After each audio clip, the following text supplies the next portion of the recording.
I've had this bike now for around 8 months and I've ridden 4,000 miles on it in all weather. So today I'm going to run through my experience with all of the accessories I've fitted, and I'll be adding plenty more to it, so make sure you subscribe to the channel if you want more SuperDuke GT goodness.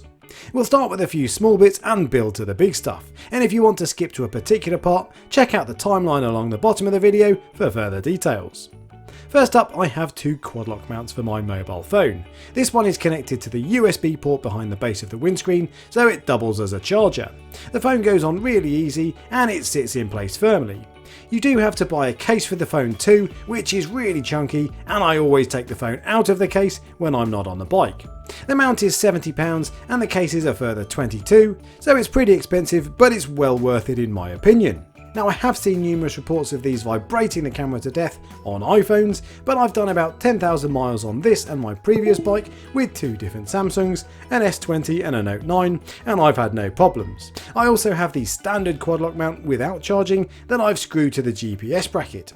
This costs £40 and is a bit more fiddly to fix and release the phone, but it makes a real difference having it that little bit closer to your eye line, so you don't have to take your eyes off the road so much when checking directions on Google Maps.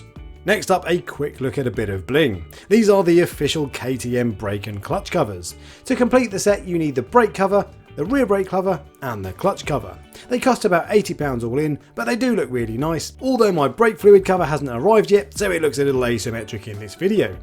I also have these Barkbuster carbon fibre handguards. They look cool and do a great job of keeping my hands warm in the winter, so they are a welcome addition. Although my understanding is that the bar end mirrors won't fit if you have these as well. Then we have the SW Motec Pro City tank bag. There's an easy quick release mechanism, although it does take me a few times to line it up occasionally, but it carries up to 14 litres, which is perfect for day-to-day carrying, without being so big that it looks too ugly.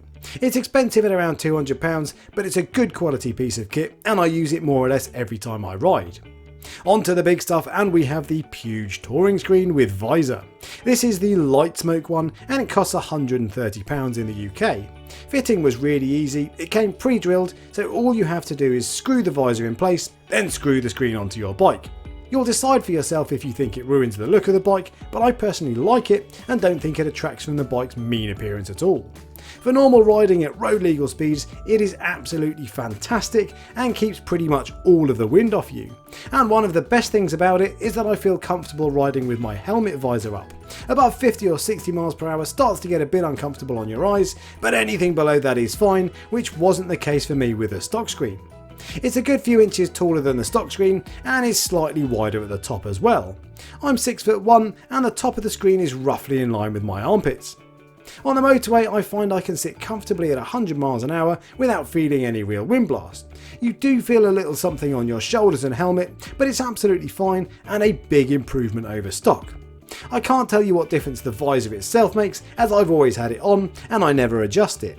It might be that it reduces turbulence, which is a common complaint for the Puig screen on its own, but all I can tell you is that I experience very little turbulence even at high speed. The one downside of it at high speed though is that I do notice quite a bit of wind noise coming off the top of the screen. It doesn't bother me and I don't think it's a reason not to buy it, but it is worth mentioning.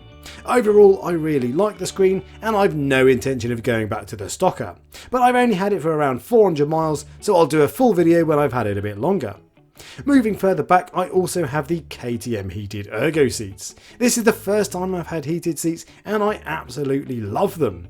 I have it on all the time and it just takes the edge off a cold morning. If you turn the heated grips up, I feel like it reduces the heat in the seat slightly and vice versa. But I have both on max power in the winter and my buns are kept toasty warm as a result. Next though is something I'm not quite so keen on, the KTM Panniers. I do think they look pretty cool and make the GT look like the bike equivalent of a BMW M5 Estate.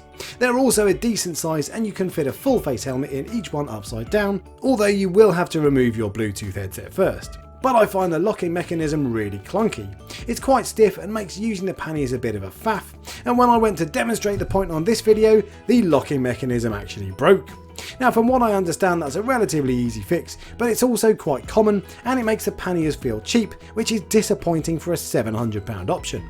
And when the panniers are on, because I have the R&G tail tidy, you can't see the indicators from the side.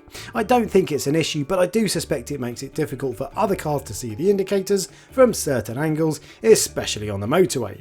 But ultimately the tail tidy looks cool, and I don't use the panniers very often, so for me personally it's no biggie. Before we get to the full system exhaust, complete with sound check of course, I have a few other bits to rattle through. I did have the Pyramid Plastics rear fender extender for the first month or so, but one day I got home to find it missing. As you can see, it had snapped clean off, which I understand is pretty common with this particular bit of kit. I also have a Shorai lithium-ion battery. Now it saves 2 kilos over the stock battery, but in my experience it's not suitable for cold countries like here in the UK. If the temperature drops below 10 degrees, it really struggles to start, and if it's below 5 degrees, you can forget it. And that's even if you turn the key and leave the lights on for 60 seconds before starting the bike, like you're supposed to do with a lithium battery. So I'd steer well clear if I were you, and I personally plan to revert to the good old fashioned lead acid battery when they're back in stock. And for tyres, I've switched to the Michelin Road 5s. I'm no expert on tyres, but I really like them, and this set is still going strong at 4,000 miles, whereas the original Pirelli Angel GTs were bald as a coot by that point. And last but not least is the Remus titanium exhaust. Austrian bike, Austrian pipes. It's mated to the Bodis link pipe, which supposedly means you don't need a remap. Now I suspect a full map would improve things, but I personally find the fueling absolutely fine, so I'd agree it's not necessary. To be fair, the end can on its own sounds really good, especially under hard acceleration, so I'm not sure the link pipe is necessary, but it does of course give you that extra bark, which I personally love. But enough of that, I'll leave you with an Austrian Symphony, baffle out of course.